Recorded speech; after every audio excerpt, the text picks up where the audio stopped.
What went through your mind when you heard first that you will coach the Ultimate Fighter in Brazil, your favorite country, by the way? Yeah, you know, it was a bit of surprise. I found out from Dana live on the air on Fox Sports 1.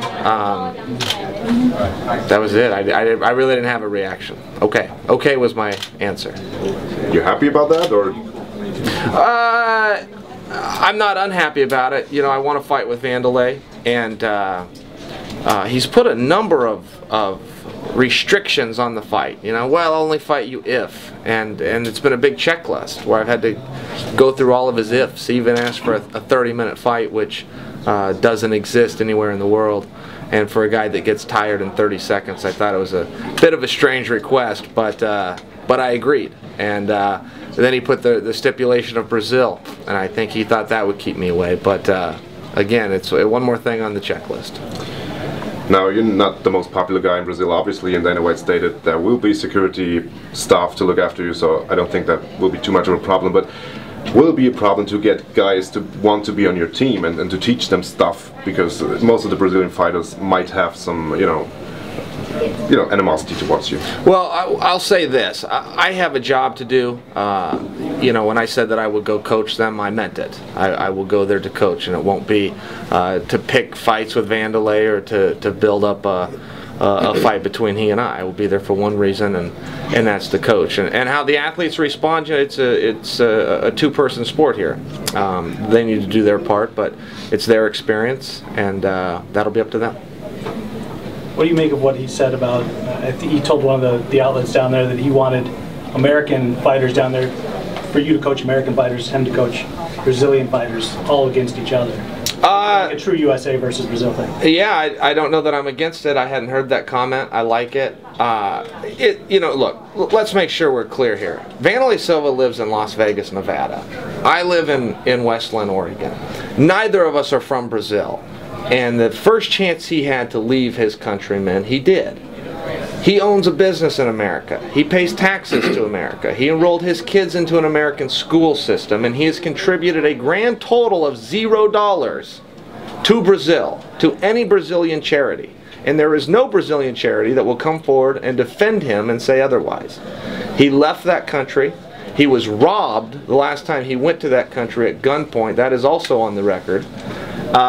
So they're bringing in two outside guys. Do you think he needs security down there too, the way you do?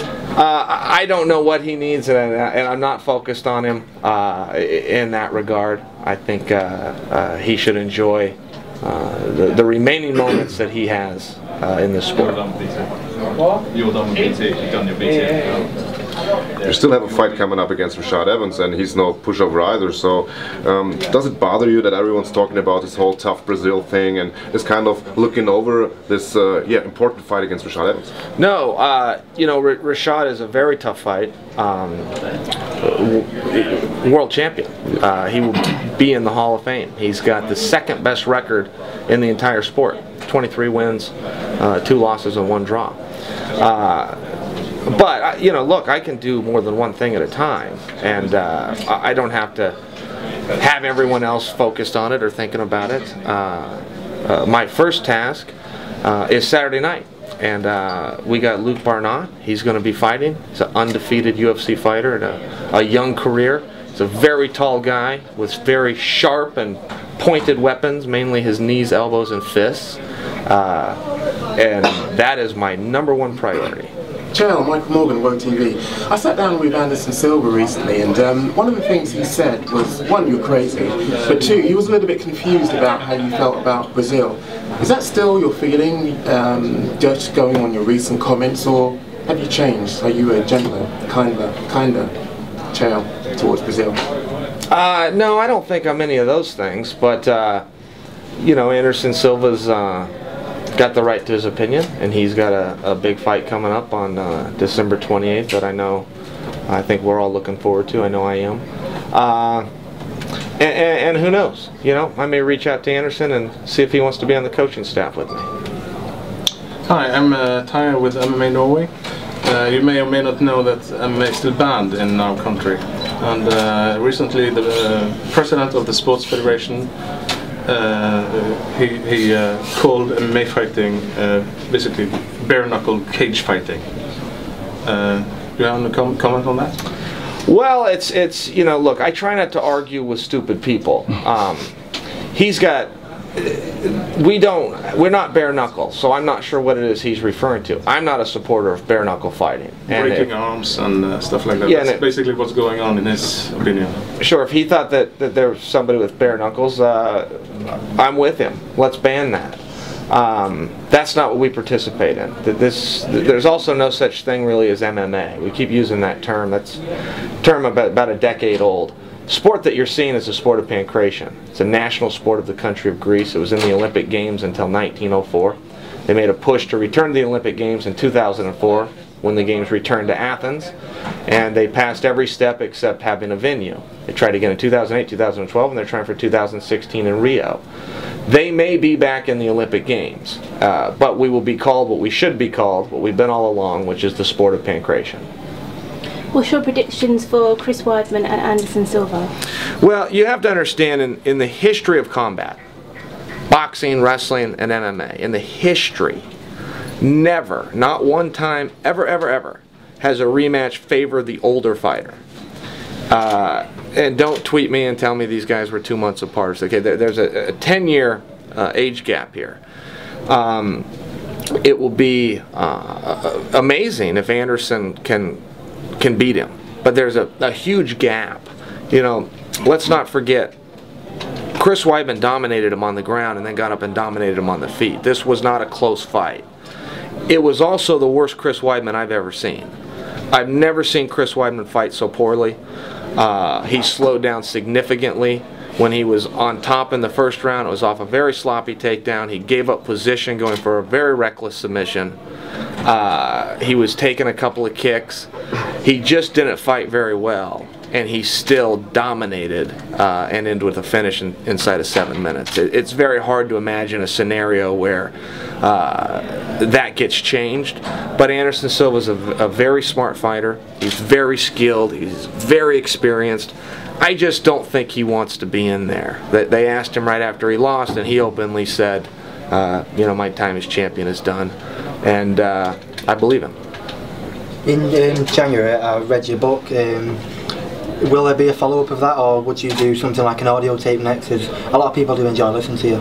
I appreciate you reading it. I hope you enjoyed becoming enlightened. You gave me a bit of advice as well, which I do appreciate. You're very welcome, buddy. Thank you. And I don't know if there'll be a follow-up or not. I had a lot of fun writing that book, and got out a lot of thoughts and opinions, but it was a fun process. It was a unique process, so I could see that happening again, but there are no plans. Going back to Luke, obviously you're here for him. You're going to be in his corner. Have you taken him under your wing?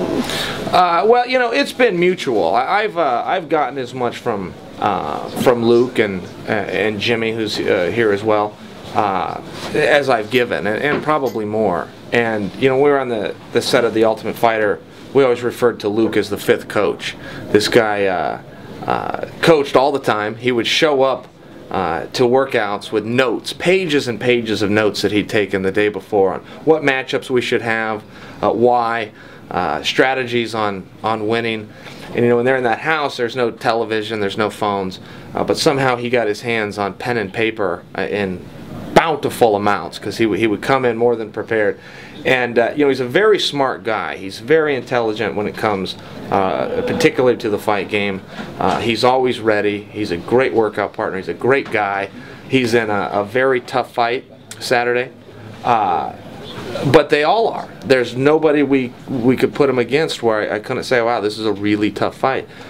So is he. He was in the toughest fight, an absolute war to get into the house.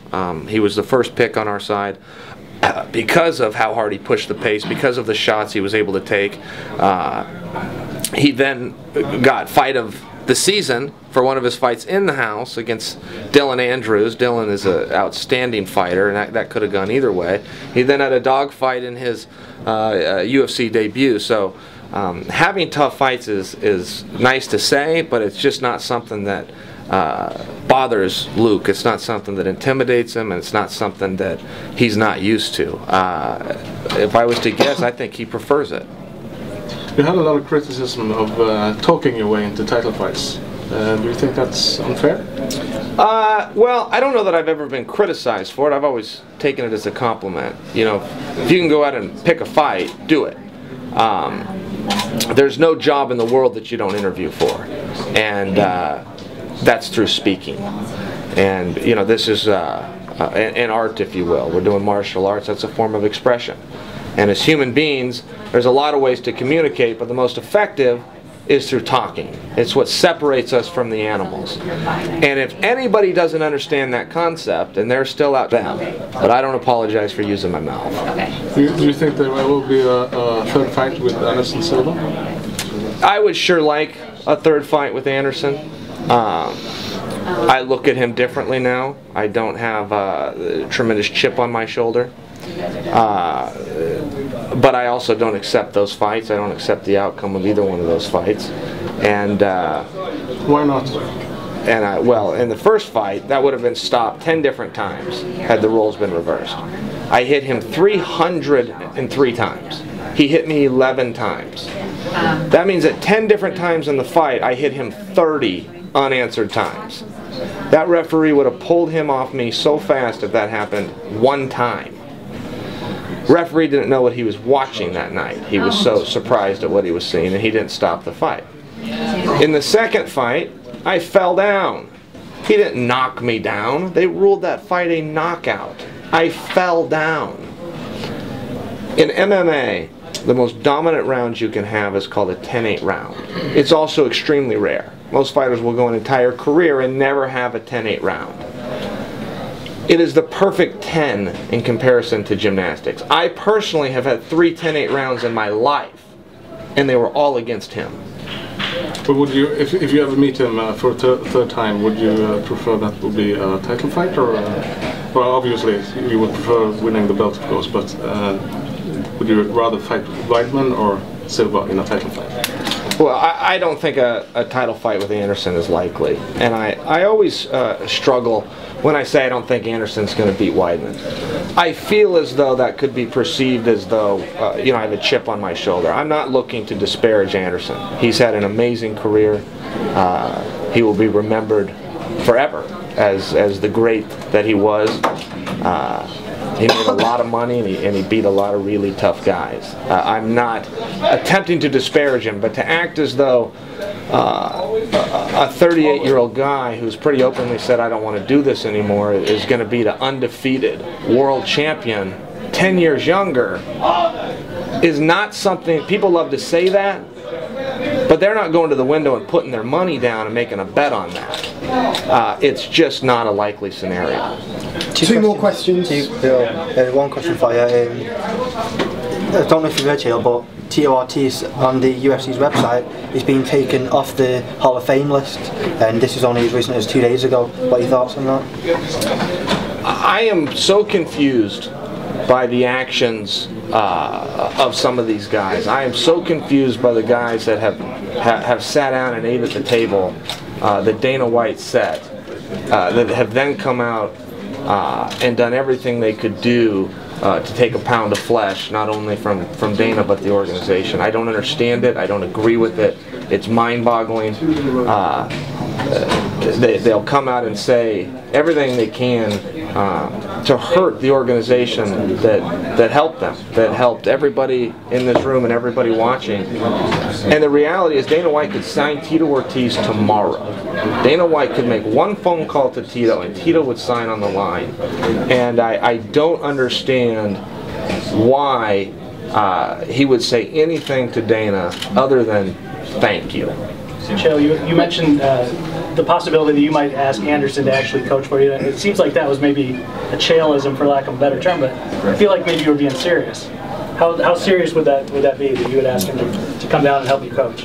Well, Anderson Silva was one of my first thoughts to ask, and again, that wouldn't be for me or for Anderson, but that would be for the young men who are kicking and clawing and trying to get into the UFC. I think that his knowledge of the sport is tremendous, but also his ability to communicate in a Portuguese atmosphere.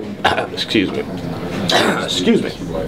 would be very helpful. So I think he's got a relationship with Wanderlei, so it's probably not likely, but that doesn't mean I won't reach out. Would you take? Okay, guys, we're going to wrap it up there. Would you take a second match against John Jones? Yeah, absolutely. You know, I would have a lot of work to do. When I fought John Jones, it wasn't very competitive, and it really surprised me. And I knew he was good, but I didn't think he could control me in that fashion. So I would need to make some big changes, but I have. You know, the day I got out of the ring, I made big changes. I packed up and I moved, and I'm in a different atmosphere now. And I'm working on things every day with that rematch in mind. Thanks, guys. Thanks, guys.